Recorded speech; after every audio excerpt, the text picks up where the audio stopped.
Hello, my name is Ross Berggren, and I am a sophomore here at UNK. I'm a member of the Honors Program, as well as the Delta Tau Delta Fraternity and FCA on campus. I'm also a member of the track and field team as a thrower who throws shot put, hammer, and weight. I am a math education major, and I've always enjoyed that subject.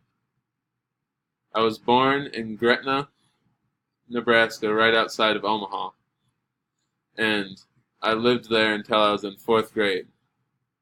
In 4th grade, I moved to Batavia, Illinois, which is a western suburb of Chicago.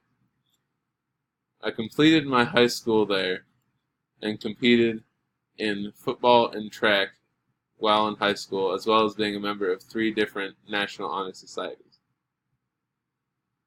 As soon as I got done with high school, my family moved back to Omaha, and my little brother, who is a sophomore in high school, attends Gretna High School.